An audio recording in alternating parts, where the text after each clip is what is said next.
Hello, Friartown. So happy to have you with us tonight. Hope you and your families are safe and healthy during these uncharted times. Tonight, we're going to have a great session with Athletic Director Bob Driscoll, Head Coach Ed Cooley, and one of the best moderators in the business, Bobby Walsh. We're also going to be kicking off a great campaign in Friartown. Buy a mask, give a mask. We all have to do our part to help stop the spread of this terrible virus. For a $30 donation, you'll be able to buy a mask for yourself and give a mask to one of our students as we get ready to come back to campus. Our goal is to give every student who comes back one of these great Friar masks that our models are going to wear for you tonight. We're all in this together. We're a family in Friartown, and we can get this done together. Thank you for all you do, and let's have some fun with our head coach, AD, and Bobby Walsh. Welcome, Friartown. Great to see everybody here with Bob Driscoll and Coach Cooley, modeling the mask that Coach Knapp just talked about that you can go online and purchase and be a big part of helping Friartown out. So it's been a really tumultuous, unprecedented situation in Friartown. And Bob, I know it's been really difficult as the leader of the department to handle all of this and to understand the day-to-day with the long-term effects of this pandemic. Why don't you start by giving us an update about what's going on campus with the staff and with the athletic department? Well, I hope you don't mind if I take my mask off here. We're in Ed Cooley's beautiful backyard, and first of all, it's great to see you. It's been about 141 days, but who's counting since we've been together? But as you can see, we're social distancing. Yeah, I was talking to my hockey team last night and their parents, and I assured them that for the past 141 days, we've been working on a return to campus plan, and I think we have a good plan that involves testing and tracing, social distancing, these masks, which are so critical to our young people's health. But I'm really excited to see our student athletes back in Friartown.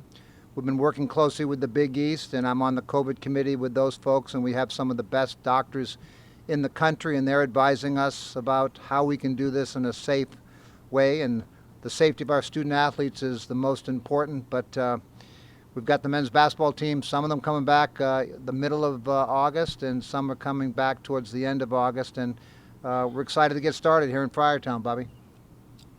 The plan right now is to start classes on August 31st, and people will be coming back in August. It'll be exciting to see kids back on campus, certainly. Coach, let's go back to March. We went down to the Big East tournament. We practiced on a Monday. We drove down, practiced in New York a couple of days. At what point did you realize that we might not play, we weren't going to play, and what was your mindset in the short term right there when all this started to go down? Well, the anxiety really kicked up P.J. Clark's event. And, there was speculation that things were being canceled.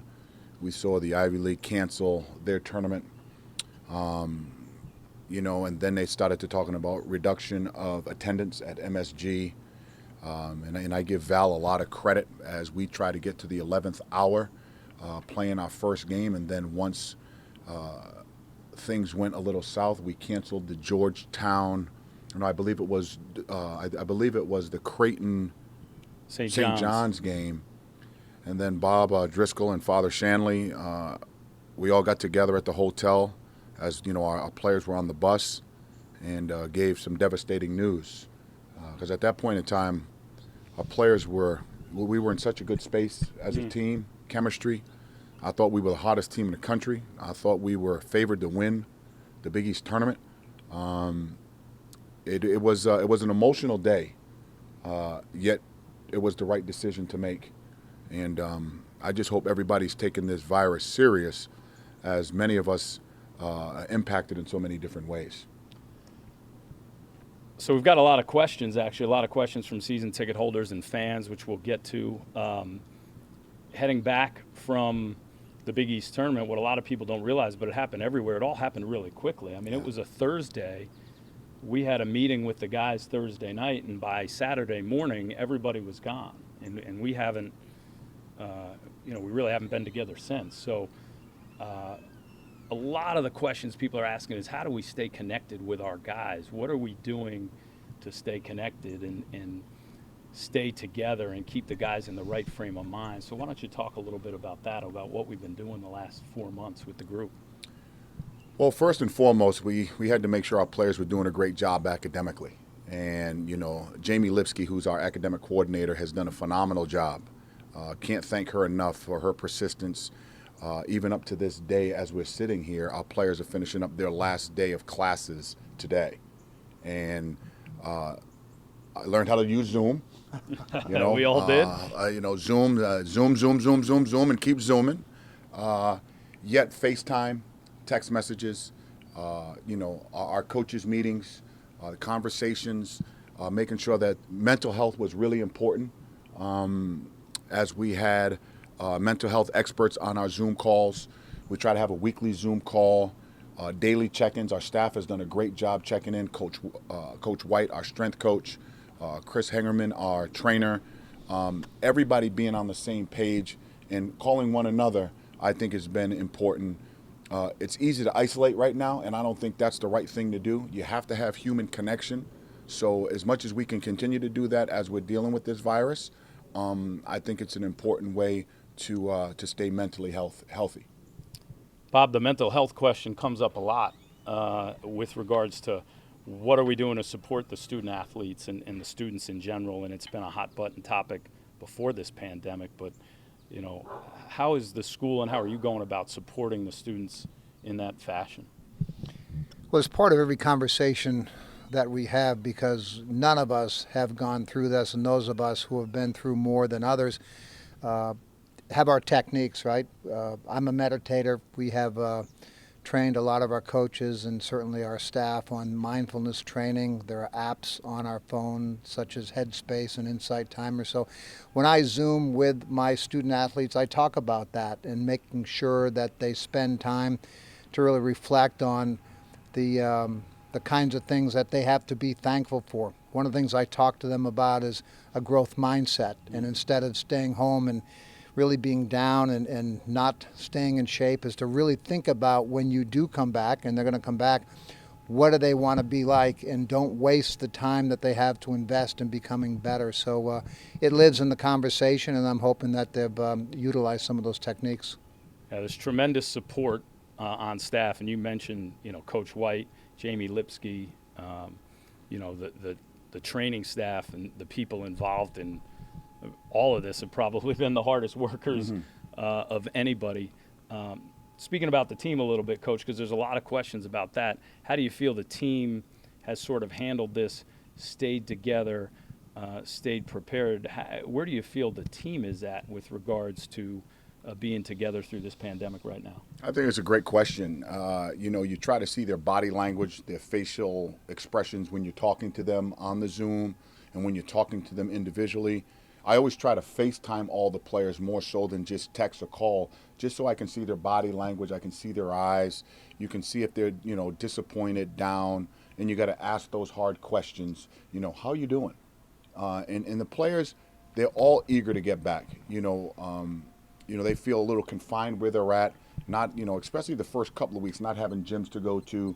So Coach White gave some virtual workouts for them, sent them some weights and vests and jump ropes and, all the equipment needed to try to do the best that they can. And from the visual of it, their bodies look good. We've talked about running a lot outside. And the biggest thing we've always discussed was, what's your routine? Because we as coaches put our kids in such a routine that they get used to. When they get home, what is their routine? So they had to come up with a different routine being at home, because some kids can get lazy. Some kids could get lazy. But it's I think we're in a good space. The players are excited. We purposely made the decision not to bring them back early, as we were waiting on just the spread of this virus, how it was moving, what can we do to keep people as healthy as we can. And we'll have more than enough time to prepare our group if and when, and there's a big hopefully of when, we get back on the court and start competing for championships again. A couple of questions interesting about advice for students, and what advice would you give to students and student athletes coming back to campus?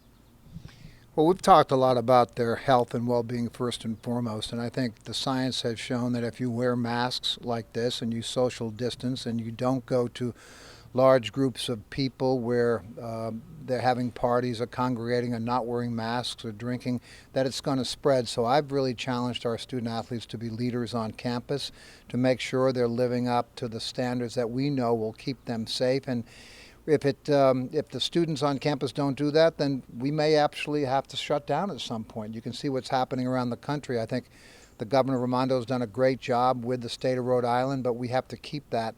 And it really falls on the young people. And it goes against what young people want to do. You know, you and I may, Bobby, be happy with sitting home and spending time with our families and wives, but young people want to socialize, and we appreciate that. But if they do too much of that, the ability to be able to compete and to go to school is going to be jeopardized. So it's going to live in their discipline.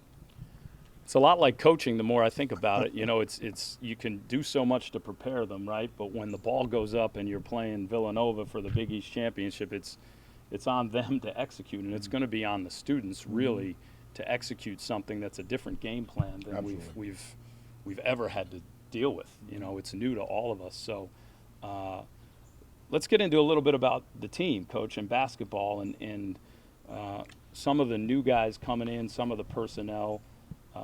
You know, two guys that sat out for us this year, Jared Bynum and Noah Horkler, who are both going to be eligible to play and probably, you know, need to have an impact this year for us to stay at an elite level in the Big East. Talk a little bit about Jared and Noah and what you expect out of them coming in.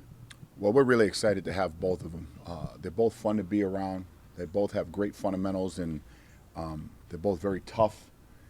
Start with Jared. As you know, I thought our staff did a really good job identifying them, as we want players who want to be at Providence first and foremost.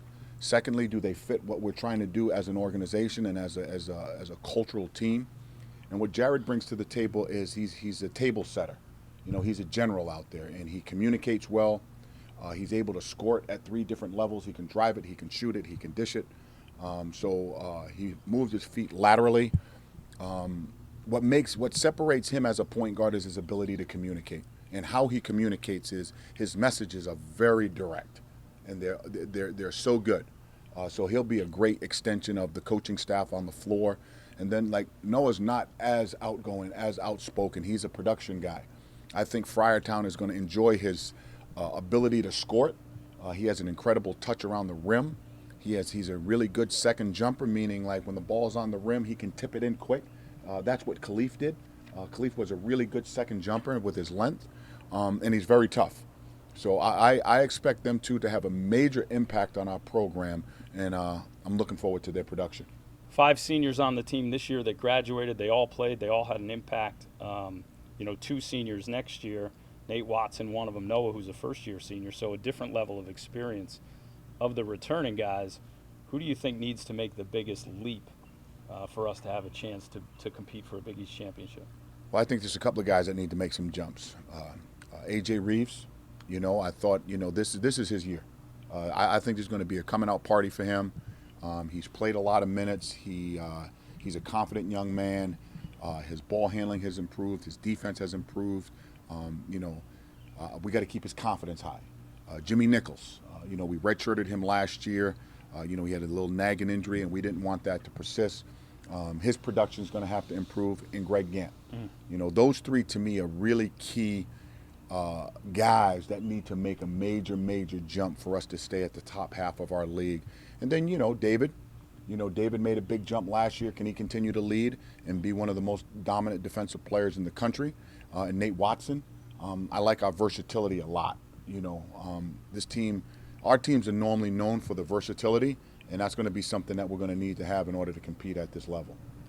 Question I get a lot, I'm sure you guys do as well, or if you haven't heard, there's a state school in Connecticut that's coming into the league this year. Bob, let's start with you. What impact do you think that's going to have, and how's that going to affect us, Providence College, but also the league in general? Well, our goal was always to be the premier basketball conference in the nation, and if you look at the success we've had over the last 6 or 7 years that the new Big East was formed, 2 national championships, and you know, almost 70% of the teams on an annual basis getting in, it shows that we've become that elite program. But how do we continue to grow it and get better? And UConn, over the last 20 years, has won more national championships than any other program. certainly they're a neighbor of ours, and it's a real challenge for us because we're going to have to compete against them for some of the best student athletes. But Ed and I, and at the time Father Shanley, felt that if it helps the conference, we're willing to make that commitment and support it. And it's always been one of our biggest rivals. It'll be sold out down there. It'll be sold up here. And I know Fox is really excited about it as well. So I think it was the right thing to do. And the good thing about it allows us to play a double round robin, which is perfect in terms of competition. And then we don't have to try to go out and schedule a couple of more games. But Ed may have a difference of opinion, but it tells you what a great teammate he is to go along with us. Because if he said no, we might have had a different end result. But he's been a great teammate in that. You've never really had any intense matchups with Dan Hurley at all. So no intense. I know you guys are friends, but are you looking to into renewing that friendship? I think the energy level for them coming to the league is great. They're a national brand, and to echo what Bob Driscoll talked about was to continue to stay the best basketball conference in the country. And I think what they bring to the table and what Coach Hurley is doing down there, and his energy and his passion and enthusiasm makes it a perfect match for us. I think it's a match for Madison Square Garden in the Big East tournament. I think their fan base is really good. I think it's a natural rivalry for us. Yeah, will it hurt us a little bit with regional recruiting? Possibly. Yet it's also something that could enhance everybody. So if it makes the league better and it makes our Big East tournament experience that much greater, I think it's a win-win for everyone. You both talked about the power of the league. It's interesting to me since, Bob, going back to 2000 when you got here and I was here formerly, the last rights for the Big East have been written a number of times. It's never going to survive without football, all the changes that were made, and still the premier basketball conference. Are you a little bit surprised, to be honest, about how powerful it has remained, and how has it remained on top? Well, I think it's remained on top because it's complete alignment from all of our presidents to the athletic directors to the coaches to our student athletes. We are completely all in. And having worked at the University of California, Berkeley for 15 years, where football was the major focus, and at the time the Pac-10, those 5 football conferences are spending 90% of their time on football, where we're spending 100% of our time on basketball. And it's been proven that what you focus on, if you invest, we can be successful. And I think the Wayne Fryer Development Center is a prime example of the commitment we as an institution have made, and everybody in the Big East has followed suit. And I think we have some of the best coaches. We have the most diversified staff in the nation. 5 out of the 11 are African American men, and there's no one else in the conference and the country that has that. And Ed probably can speak to that. And given a lot of the social unrest that we're going through right now in our country, and with 70-80% of the young men playing are men of color, I think that's a really important commitment on our part to have leaders that really understand those challenges and can help educate and lead through this really difficult time. Yeah, it's a terrific point. It's something we have to touch on, Coach, and we've talked about it a lot with our guys individually, the social justice movement that's going on. How do you handle that with the players, with the team, with the staff? How do you look at it internally yourself? Yeah, it's been something that's been in existence since, the 1700s. And when you look at the injustice around the country, in particular with black males being profiled, it's something that we talk to our players about on a daily, if not weekly basis of, making sure that they continue to keep their composure, continue to educate. My thing, talking to everyone about being different. And, I've been very blessed and fortunate, yet I've been targeted in a lot of different instances where I've been one of very few black males in rooms, very few person of color on the court, in college, in the workplace. And that's not something I take personal. It's an opportunity for me to educate everyone on what it is to be different. And it's okay to have different opinion, yet you want to treat everyone fair, and you want people to respect you as you respect them. And that's something that we talk to the players all the time. And I couldn't be more proud to be sitting here today as the head basketball coach at Providence College, coming from the inner city of Providence, and Providence College giving me an opportunity to be their first African-American coach in men's basketball. And I would echo that to the Big East, as we have, it was 5 out of 10, now 5 out of 11. And that is a tribute to the presidents, to the athletic directors, and the communities of which we all serve. We don't talk about that enough from the Big East. That is powerful.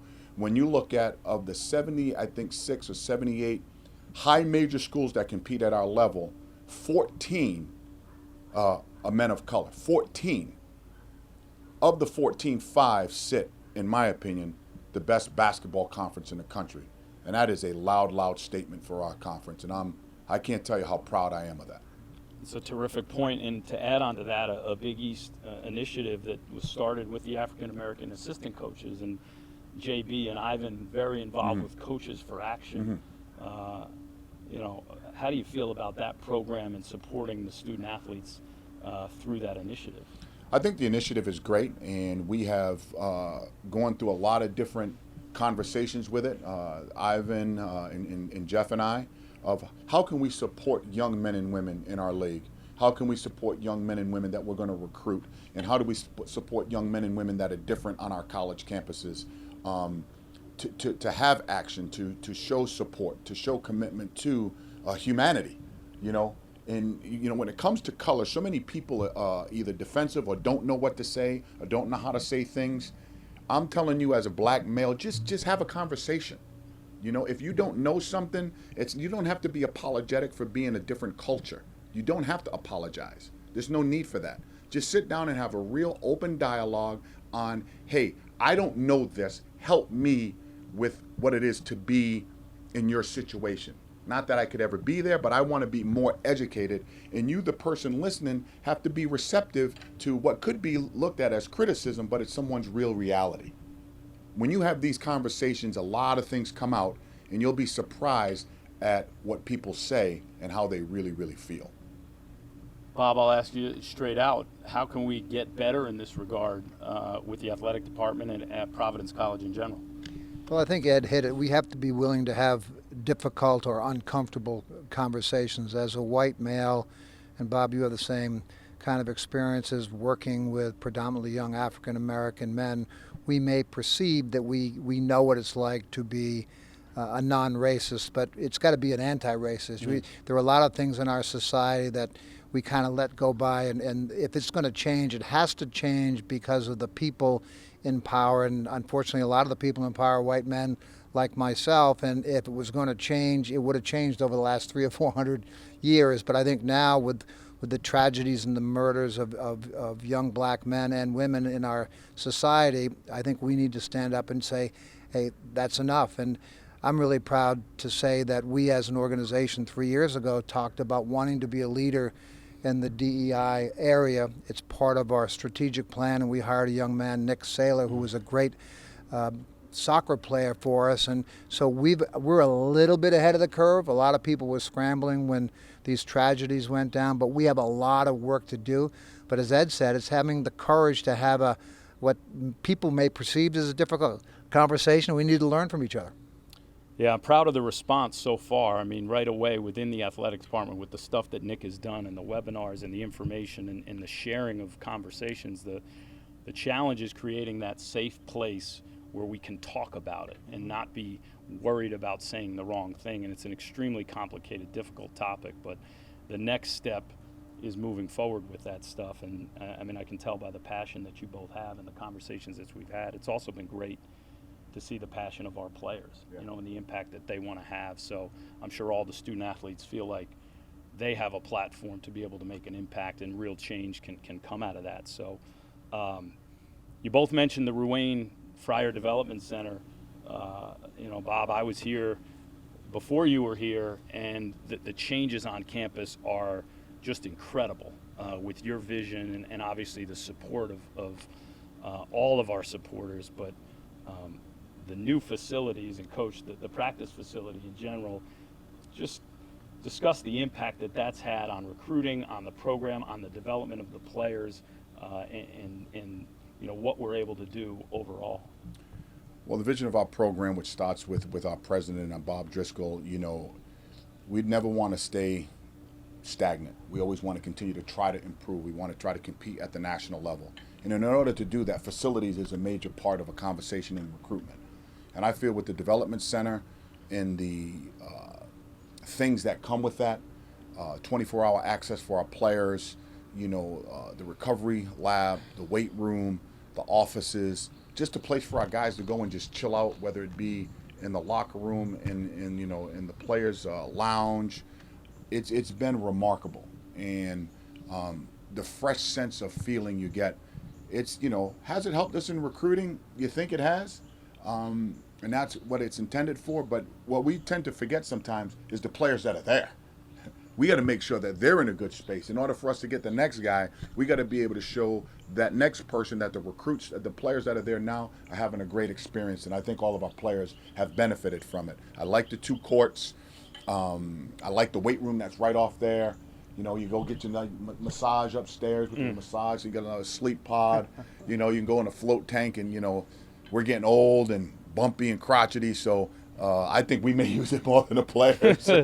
You can find me about 3 days a week for 20 minutes in a sleep pod before practice. Yeah, that's pretty good. We've had a meeting, so it's not a bad option to have. But the part of it that I think gets lost is it's really about developing the players you have, right? Everything they need is right there. I mean, there is no excuse for an athlete at Providence College to come in and not improve. So, Bob, you always talk about a conversation of possibility. I remember back before you arrived, it wasn't possible at Providence. That was the mindset. So how have you changed it? Well, I'm blessed to have a great staff. Kudos to Steve Napolillo and his staff and our fundraising staff, because it takes money to do that. But we talked about how do we become the model program in all of college athletics, and having been a coach and a student athlete, first impressions are pretty powerful, right? And I often say you have one chance to make a first impression. And so what I'm really proud about with my team is that every single facility has either been renovated or rebuilt, and that includes the Dunkin' Donuts Center over the past 15 years. And I would put our facilities on par with anybody's in the country, and that includes major college football. But as Ed would say, it just creates the conversation, but then how hard are the student athletes willing to work?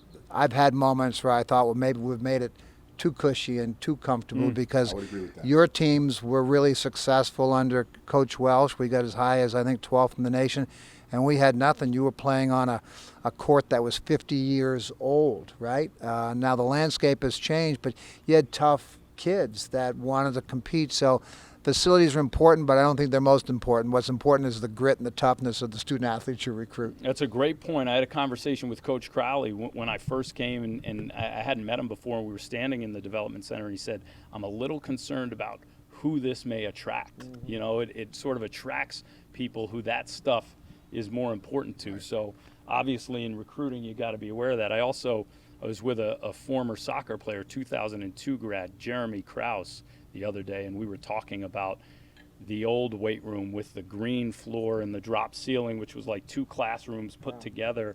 And I believe, the school's built at least 3 new weight rooms since then. So, Coach, back to the team a little bit. Some of the guys, 2 more newcomers that are coming in that are going to use that facility and get better. Alan Bree, Jair Davis, what do they bring to the table, and what are you expecting out of them as Friars?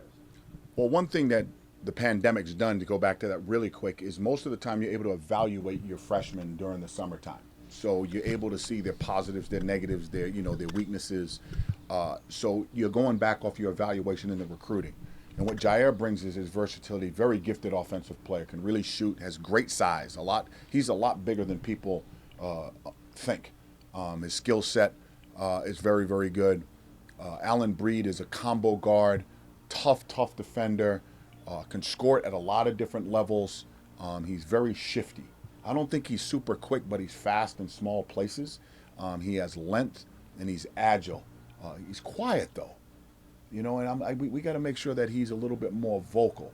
And that's always hard for freshmen. But we're excited about him. We're real excited about him, and I think they're going to add a lot to our program. Obviously, the pandemic has changed everything. So putting that aside, how is recruiting changing now? Great question. The impact of transfers. It's probably going to pass that the transfers are going to not have to sit out as they always have. Has that changed your philosophy, your approach, what we're doing with recruiting, and how do you keep up with it? Well, this has been a very unique recruiting year for our staff, as we talk every day, because it's not like, we have 2 seniors, and they're both in the front court. and we're trying to attract 2 front court players, and we're trying to attract another guard. So people are looking at our roster, and normally we're really close to done recruiting by now. So it's been that much more of a challenge as young men are looking and saying, hey, okay, where do I fit? How can I fit? You know, and then without human connection is tough. And I love people, and I want to see their body language. I want them to feel our energy and our want, and I want to feel their energy and want for us. So that's been difficult via Zoom. You know, that's been very, very difficult. So educating the student athlete and I've watched more videos like where football coaches now, a lot of football coaches evaluate via film, where we normally evaluate in person with all the tournaments that we're able to see, and, you know, home visits and official visits and unofficial visits. That human connection is missing. So there's a little bit of risk in what we're doing, yet if this is the new norm, you're educating young men and say, hey, listen, you may never get to visit this year officially to a college campus. I don't see this coming in September, you know, and I don't want to be doom and gloom, yet you see people canceling things. I don't know how we're going to have kids on official visits flying in planes, trains, and automobiles to get to these schools. So 41 out of the top 100 kids today have committed to schools. It's the highest of the rated top 100 kids ever to commit this early, and that's because they're afraid of losing positions with the schools that they want to attend. It's a great point. You brought up, you know, family together, you're a people person. I mean, that's really how you've built this program. Mm-hmm. How do you re-engage when we do get our guys back? Like, it's been, I mean, we've talked about it. It's been hard for all of us because the program is built on the togetherness of the group, right? It's built on the relationships. You know, you're a hugger. You're a, you know, come see me. Like, I love you. Like, let's, you know, how hard has it been, and how do you re-engage? How do we get back to that when the kids come back? Well, I mean, we're going to have to adapt to what is the new norm, and we as the coaching staff, I as the head coach, have to adjust to the people side of it, you know, on how to engage them. Maybe it's more one-on-one. Maybe it's, you know, we'll social distance, and we have to redo our video room, our lounge. We're just going to have to make some adjustments, and whatever adjustments those are, you know, good luck, Bob. Nice. Well, Bob, so we're redoing the video room and the lounge in a couple of weeks. We'll sell this pool and take that money and we'll redo it. Sell the pool. It's interesting, though. I find that people are really on edge a lot these days because you don't have the normal human interaction. Like, the stresses that we would share with each other during the day and sort of blow off steam with each other that are bothering us, you're not interacting with people. So, you know, is it going to be a challenge, Bob, when we all do get everybody back together as a staff to be able to sort of get back into this the right way? Well, it's a really interesting question. I think, and you would agree because you're a great leader as well, is culture is the most important factor in a successful organization, and it's hard to build and sustain culture when you don't have this personal interaction. Ed's gift is his energy and passion and hug and all, and I agree with that. But I also believe that you can do those things from a distance if you make that your constant focus. And we've been on tons of Zooms, and you see, and you do the same thing. We'll send out leadership articles, or we'll send out meditative apps, or we'll send out really inspirational videos, because during the difficult times there's a great opportunity to grow and appreciate the gifts that we have that oftentimes we take for granted. I was on campus a couple of weeks ago, and I walked through the Rain Center, and I saw it for the first time again. And you have a tendency to adapt and move on to the next thing. So I'm hoping when we come back, it's a fresh start. It'll be different, but we walk back on campus and we appreciate each other and not get on each other's nerves, because sometimes when you spend that much time together, you do, and just appreciate the gifts that we all took for granted. So I think there's a great opportunity this if we frame it that way. It's a great point. You know, when adversity hits, your long-term culture really takes over. Mm-hmm. You know, and I think, you know, certainly from an athletic department standpoint, from a team standpoint, we're in a great place there. One question I really like that was sent in by a season ticket holder, Coach.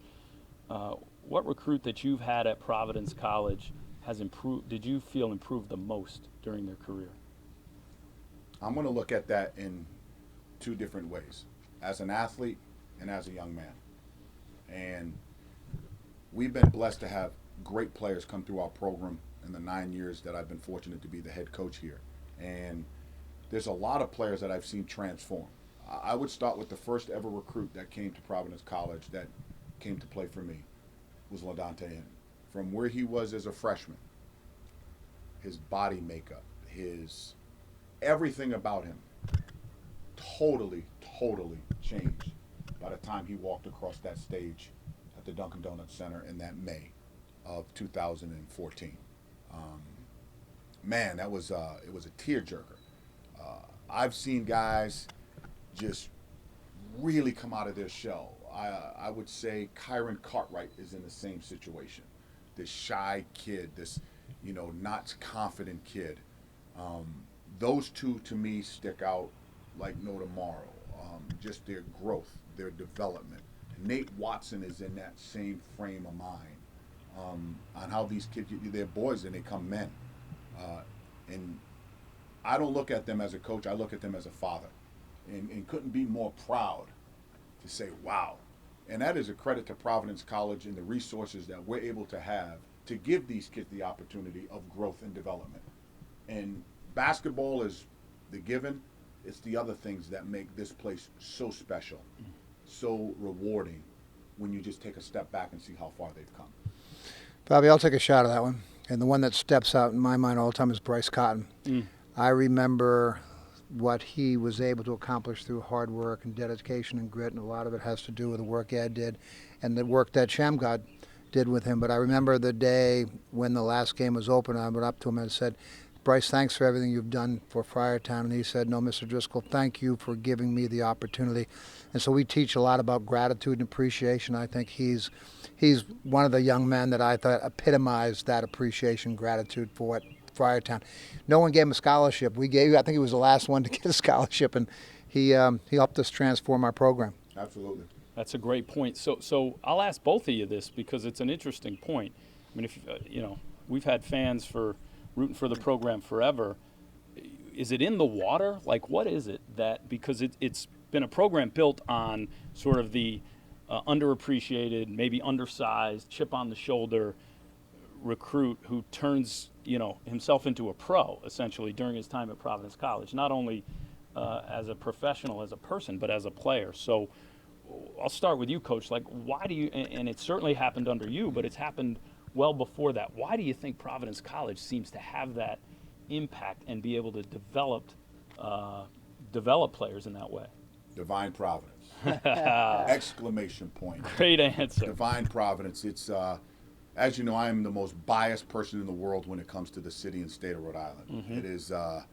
It is God's country. It is something in the water. It's called the touch of the Holy One. And it's also a testament to who we are as a school. We're a blue-collar, hard-working, tough school. And we attract young men and women like that they come here. The school has had some incredible coaches that have similar personalities and approach in the way we coach and the way we identify prospects. In recruiting, it's not you don't recruit someone. It's who you can get that fits who you are as a program and as a coach. And I think all the coaches that have come through have identified similar type of prospects. When I first came to Providence, I remember meeting Danny Gavitt, and Danny Gavitt said to me, I feel like coaching at Providence is like coaching 101. He's like, and maybe it's the size of the school, the impact of the community, like you didn't have all the bells and whistles that some other schools did. So why do you see, Bob, the development like that of athletes at Providence College over time?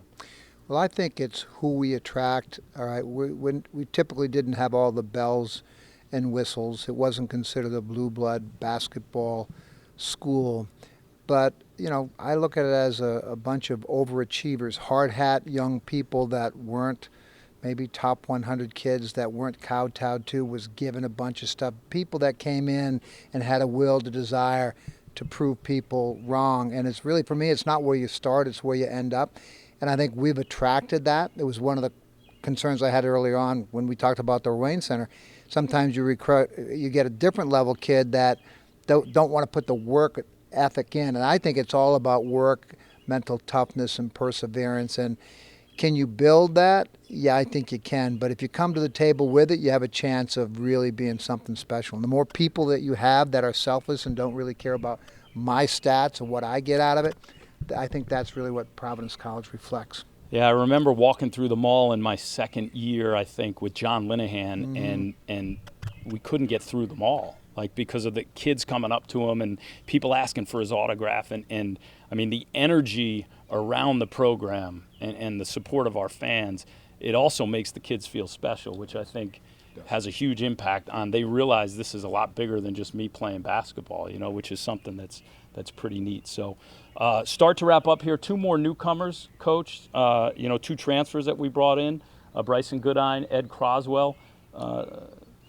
Talk a little bit about the impact you expect both of them to have on the program. Well, Ed is a very physical, he's an attacker. He gets to the foul line a lot, really, really good offensive rebounder. He'll have a good feel. He'll sit out the year, and we'll have him in the wings waiting as Noah and Nate move on.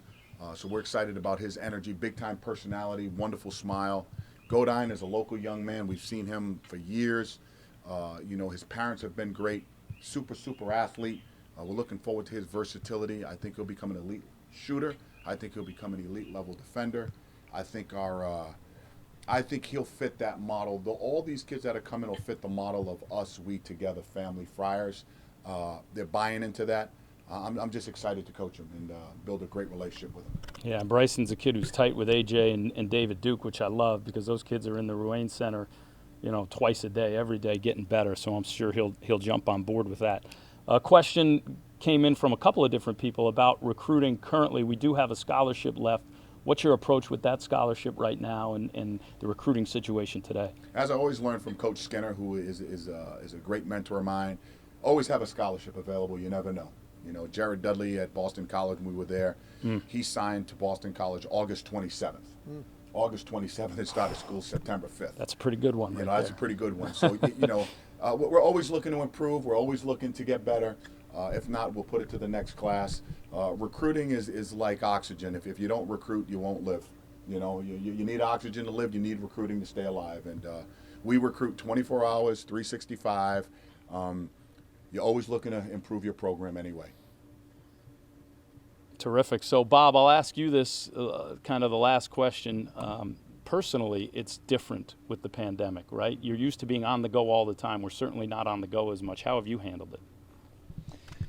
It's been a struggle because I like being around people, but I've also used it as an opportunity to take better care of my health, get more rest, get more exercise, because these jobs, and Ed can attest to it, and as you can as well, they're 24/7. You're traveling all the time. You're getting in at 3 or 4 in the morning. You're entertaining people. You have the highs and lows of wins and losses, and there's really no downtimes. And I really do believe it eventually takes its toll on people. I know it takes a toll on me, having done this 46 years. So for me, it was almost like having a mini sabbatical, and I feel more excited, more refreshed, and it makes me appreciate the gift of what we get to do more than any other point. So it's been a blessing in disguise. I'm heartbroken over the loss of lives and the sicknesses are out there, but so far we've been pretty fortunate here in Friartown. Yeah, I'd like to respond to that as well, because this is something where it's given me incredible perspective. This is the first time in 27, 28 years that I've been shut down, and it came at the right time. I think in this time the reflection is how much we're away from home, how much we're away from what's really, really important. We put our jobs ahead of everything. We put winning ahead of everything, and taking this step back, as Mr. Driscoll talked about, a sabbatical, to work on mental health, to work on physical health, to work on family. The pandemic has been awful in many ways, but it's been helpful for me in a lot of different ways, where I really do appreciate the things I didn't appreciate. It's given me time to reflect, to be a better person, a better father, a better husband, a better co-worker, a listener. I've utilized this pandemic, because we can't do much, to really work on physical fitness, to work on eating the right things, swimming a lot, Playing a lot of golf. Playing a lot of golf. The handicap is really coming down. Coach, that's one other question we got from the Rhode Island Golf Association was about putting your scores in the computer and whether you're aware of how to do that. So there's a few, I guess, local Friar fans who maybe lost a couple of shekels to you on the golf course possibly, and so Riga wants to make sure you're aware of how to go Doesn't know how about to it. use a Well, computer. I'm just learning technology. I just came from the typewriter and the word processor to email. So when I play this afternoon, I will be sure to put the score in, and I think my handicap is now at a 27 instead of a 30. Here we go. You notice while he's playing golf, I'm actually working. What's wrong with this picture? No, Absolutely. Coach, but I'm working with Friar fans. I'm working on the, we have donors that are out there. Always building relationships. Sound like Coach Knapp. Always building relationships. There should be a tutorial on how to take a Zoom from the golf course. We should put that together. That would be Kevin Willard. Remember that article, Who's Got the Monkey? So great conversation. Bob, you want to finish it off? You have one last message to the fans and the supporters out there? Yeah, I just want to say thank you for your long-standing support of Friartown. I know this has been difficult for you and your family. I'm just really hoping that we can get back to the dunk, we can play some games, so we can get back to doing what we love. But just want you to know that you're all in my thoughts and prayers, and hope you're safe and well. That's terrific. Coach, a final message for the fans? I can't tell you how much I appreciate and love all of you. Thank you so much for being loyal to us. Thank you for making the Dunkin' Donuts Center one of the most competitive arenas in the world. Stay safe, stay together, stay connected, stay positive, stay positive. That phrase of us, we together, family Friars is so important right now as we need one another. And we started this off with these masks that we'll conclude on, right? Buy one, give one away. It is going to help the stop of this virus. You can do it. We need your support. Go Friars. I love you. I can't wait to see you all at the Dunkin' Donuts Center saying, "Let's go Friars." I love you all. Thank you so much for joining us this evening. A big thank you to Bob Walsh and Coach Cooley and Bob Driscoll for joining him today. Your $30 donation can go to either the Emergency Student Support or Varsity Athletics. With that $30 donation, you will receive a Friar branded mask and donate one to a student on campus. Together, we can stop the spread of COVID-19 in Rhode Island. Thank you so much for watching. Stay safe, and we'll see you next time. Go Friars.